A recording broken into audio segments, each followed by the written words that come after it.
Hi, I'm Maya. Today I'm going to talk about how to build and deploy SQL data pipelines using Snowflake Workspaces and Git. So quickly about myself, I'm a senior consultant with Insight. We are a Snowflake Elite Services partner. I have several Snowflake certifications. I'm a subject matter expert, and I'm a Snowflake data superhero. So today I will show you how to use Snowflake Workspaces as a common development environment. And actually, you can think about Workspaces as your IDE, an integrated development environment, for example, like Visual Studio Code or PyCharm or a similar environment, where developers work locally in their development environment, and then they commit and push their code to Git, which serves as a common code repository. And you can do the same in Snowflake Workspaces. Each developer works in their own workspace. They can write SQL queries, run their code, test their code. And then once the pipeline is running, they can save the code and push it to the Git repository. And this is how they can collaborate and build data pipelines as a team. I'm going to show you how to set up a workspace, how to develop in a workspace. I'm going to show you how the workspaces enable using Copilot to help you with code generation and just being more productive. I'll show you how you can integrate it with Git. And then finally, how you can take all of your code and scripts and everything that you've developed and deploy it with a single command. Before I go to the demo, I just want to explain the data pipeline that I'll be using. So I came up with a very simple data pipeline because I want to focus on the workspaces themselves, not so much on the data pipeline functionality. So I'm going to take some data from the Snowflake sample data database, which already provides some sample tables with data. I will create views in the extraction layer. Then I will create some tables in the staging layer, and I will merge data from the extraction layer into the staging layer. Finally, I will create a presentation layer with data marts, with fact tables and dimension tables, and I will do that with just dynamic tables so that they will refresh on schedule. And with that, let's now go to the demo and see how these workspaces actually work. I'm now in my Snowflake account. I have the workspaces view open. In future, this will probably be your default way of working. So you will no longer work with the worksheets the way you've been used to, but with the workspaces. But anyway, it's quite similar the way that you can run commands, view the results of commands, and so on. So it's a very similar experience. Right now, I have an empty workspace. What I want to do is create a new workspace. And here I have two options. I can either create a new workspace, which will be local to me, just for myself, for my own queries, whatever it is that I want to do. Or I can create a workspace from a Git repository, which is what I actually want to do now, because I do want to connect my workspace with the Git repository. Now, I've already done this. You can see that my Snowflake Workspaces workspace already exists. But just to demonstrate how you would do this or how I've done it, I'm going to click this now. So create a workspace from a Git repository. First of all, I need to put in my repository URL. So it's assuming that the repository already exists. And I do have it. So this is my GitHub. This is my repository. This is actually the one that I'm using now for this demo. And I'm just going to copy paste the URL. So copy and paste. This is the URL to my repository. Then I give my workspace a name, and it's already suggesting to use the name of the repository as the name of the workspace. You can change it, do whatever you like, or keep it the way it is, up to you. And then I have to choose an API integration, which I had prepared earlier. So in order to be able to use workspaces with a Git repository, I need to do an API integration between Snowflake and Git. I will show you the script just after this, but just know that you need to have this already. And you would choose it from this drop-down list where I actually have more than one, but just choose the one that you know that you should use. And then you choose the authentication method. So you can use the personal access token method, which means that you would have to go to GitHub, generate a token, put this token into a Snowflake secret, and then use it together with the integration. Or you have another option, which is very easy. Now you have the possibility to use OAuth together with GitHub. So this only works with repositories that are hosted on GitHub at the moment. We're expecting that other repositories like GitLab or Bitbucket or Azure DevOps will be supported in future. For now, it's only for GitHub. But what this means is that I don't have to bother with a token. I don't have to provide a secret. All I have to do is say I'm going to be using OAuth. And then when I click create, I'm not going to click now because I already have a workspace configured, but this is exactly what I did. When I clicked create, it created a new workspace for me. And when it tried to connect to the Git repository, it asked for my authorization. So I had to authorize that my GitHub account is allowed to connect with the Snowflake account. So this is what OAuth does. It simplifies the integration. So I'm not going to click now. I'm just going to show you the workspace that I already have. And this is my Snowflake Workspaces workspace. It's the one that I created. You can see here that I have these two folders called Setup and Workspace DemoDB and a README file. If I go back on my GitHub, this is exactly what I have here. So it's mirroring the content of my GitHub repository. Here I have a README file, which is just a simple markdown. And what I can do is I can preview. So this is my markdown, and this is the preview of my markdown, similar as you would do, for example, in Visual Studio Code or some other development environment. It helps you visualize the markdown. And here is an explanation of what this repository does and how it's used. So we have lots of functionalities here in Workspaces that reflect how development environments would also work. So this is the README file. I have a setup folder where I have several setup scripts. I said I would show you the API integration. So this is how I set up the API integration before I actually created the workspace. I used the account admin role because this is an account level integration. The API provider is Git. These are my allowed prefixes, so I need to provide the path to my GitHub. And the authentication type is Snowflake GitHub app. This is what enables the OAuth authentication. Once I create this, I'm not going to run it now because I already ran it.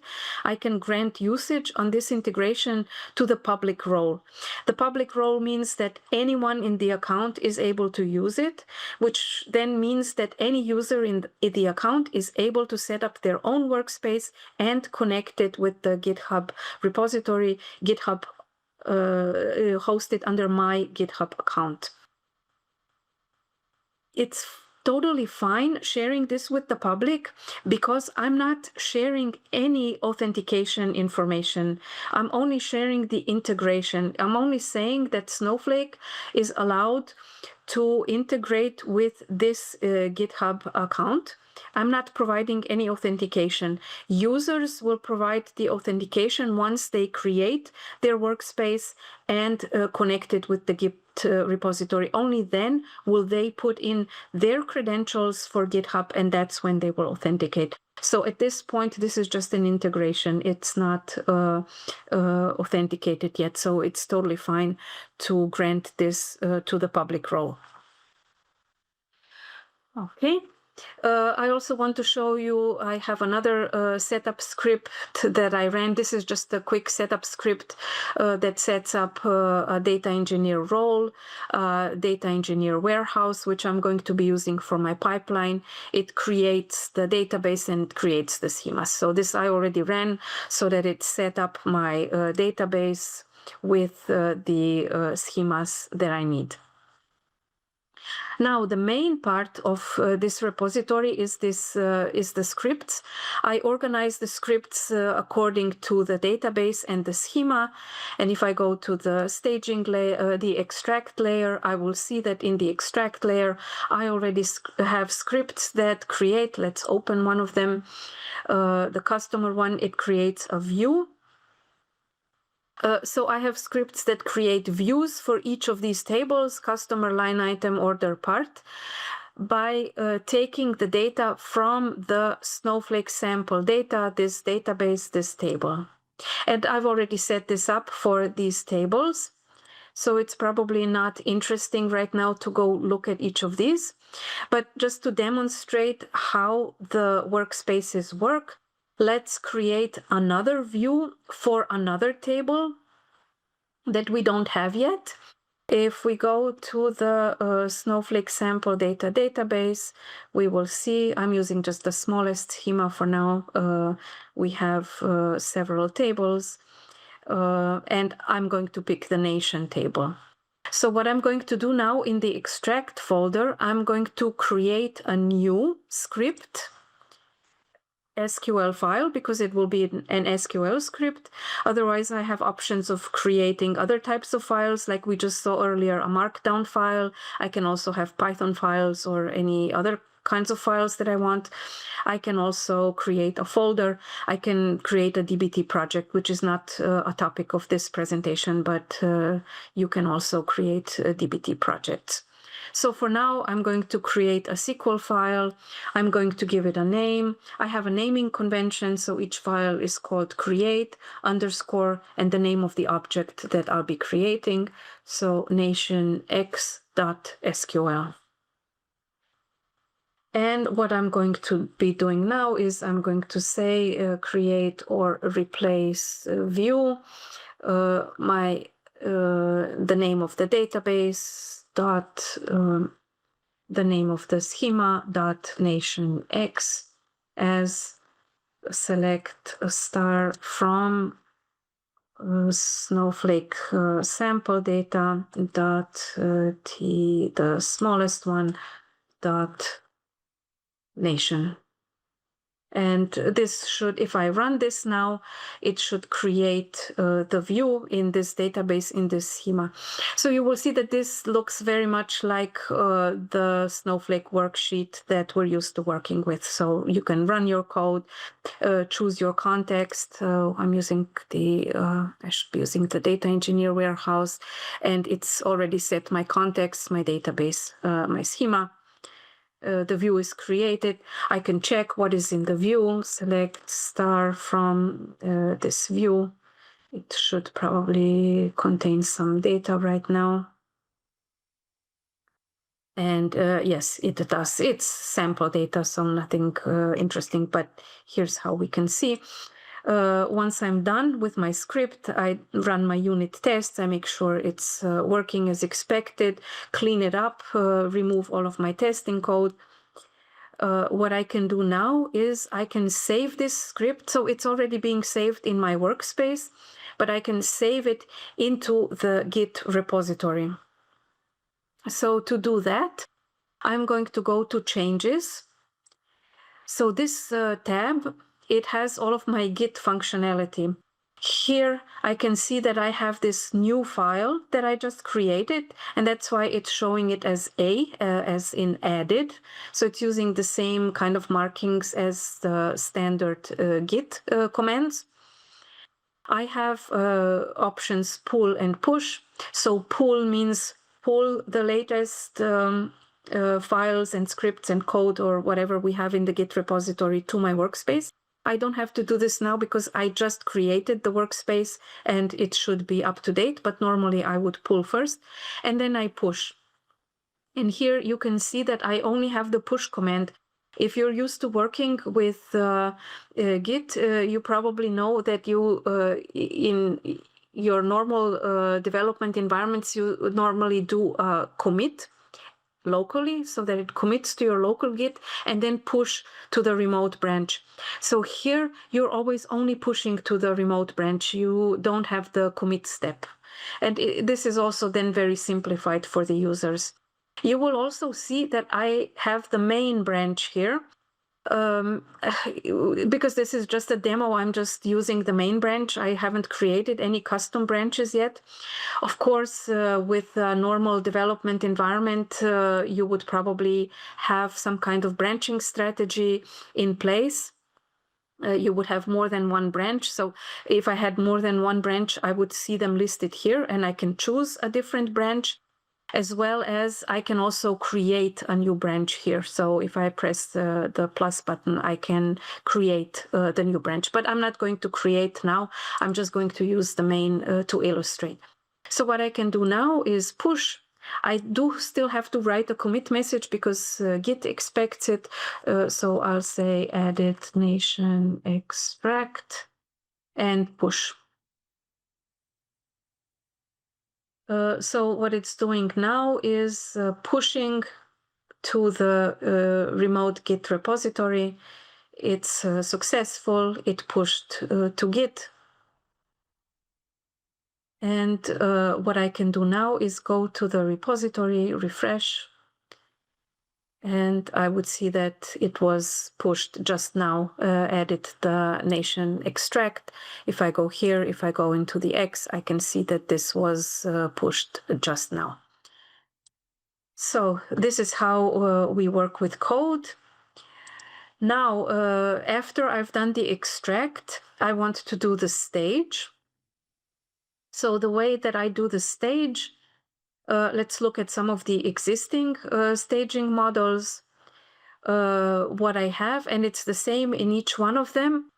I create a table, which is my staging table, and I use the create or alter command, which means that if the table already exists, it will not recreate the table, but if the table structure changed, it will alter the table, but the data in the table will stay intact. So this is nice because it doesn't overwrite our data, even if the table structure has changed. So we have a create table statement and we have a merge statement, which merges from the extract layer to the staging layer. Now, let's say we want to do this same thing for the nation table.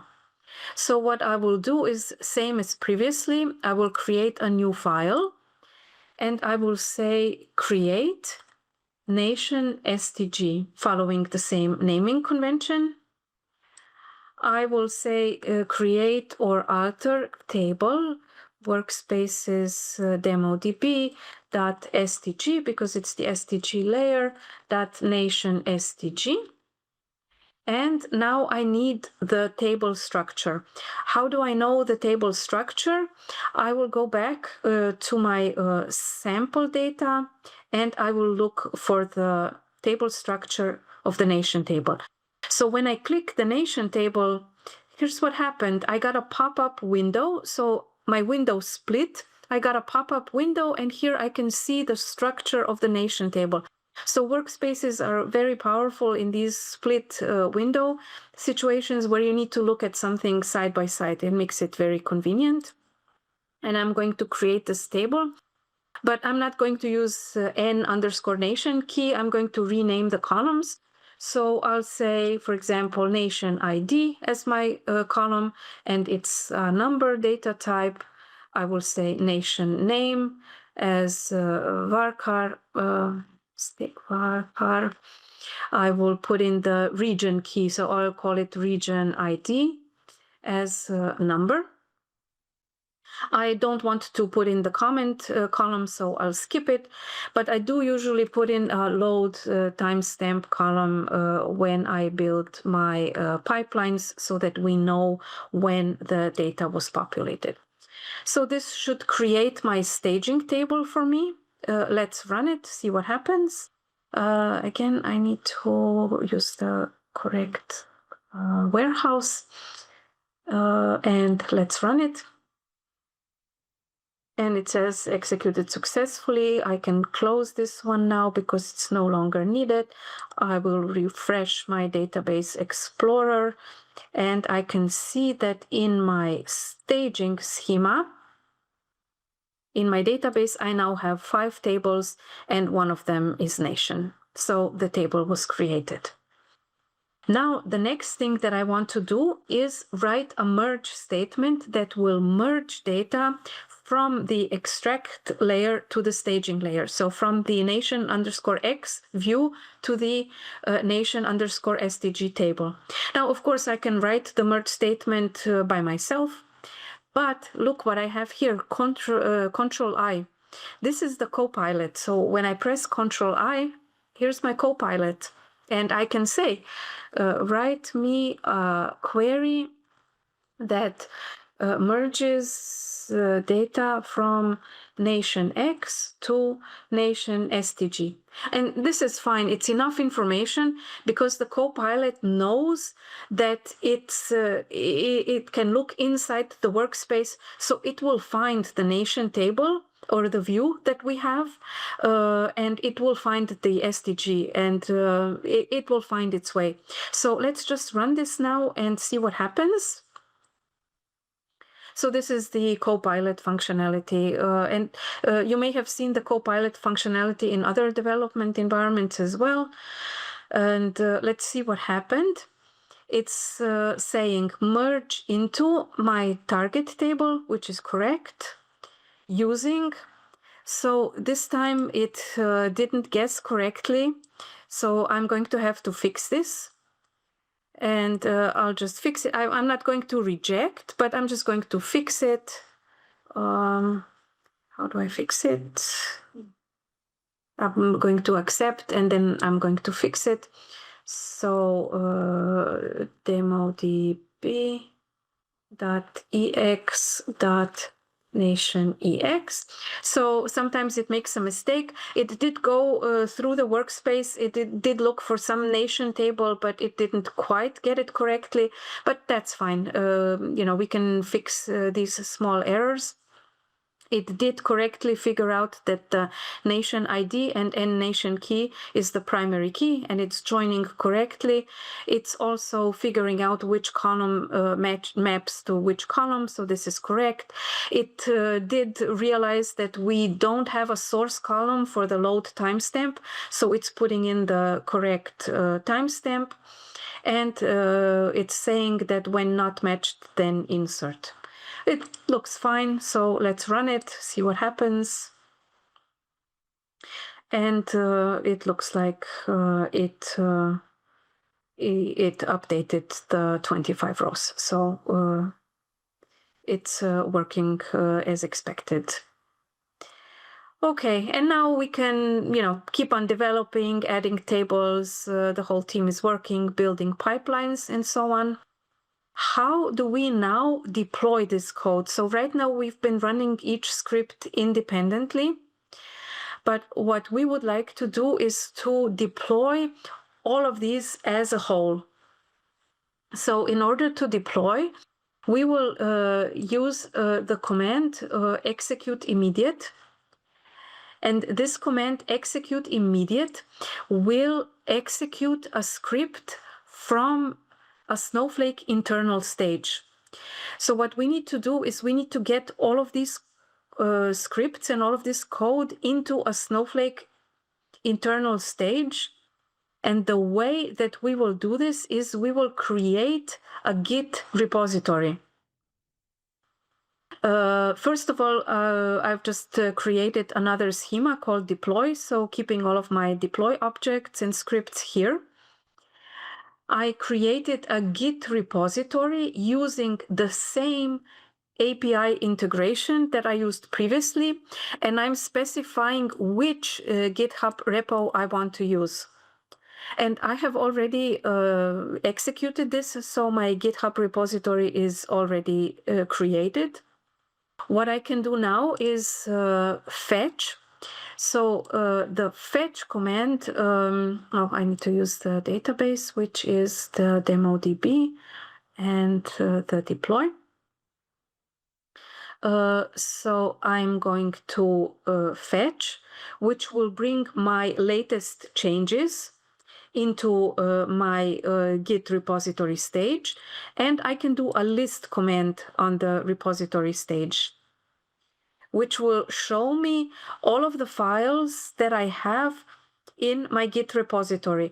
So it's looking in the main branch, which is the only branch I have currently, in this folder, this script. So we can see that in the X folder, we already have the nation script because we pushed it, but in the staging folder we still don't have the nation staging script because we haven't pushed it yet, so we need to do that first. But before we will do that, let's look at the deploy script. So my deploy script will be performed by executing immediate this script, and then this script in turn will call all of my other scripts. So because I added the nation, I also need to add it to the deployment script. So I will add it here. And I will also add it here, so that my deployment script will run everything that I have. Save. Okay, now I'm ready to push. So I'm going to go again, changes, and we can see we have the nation stage file, which has an A by added, means it's new. And we have the deploy object script, which was modified. Again, push to the repo. We added the nation staging. We're going to push. It's pushing to the Git repo.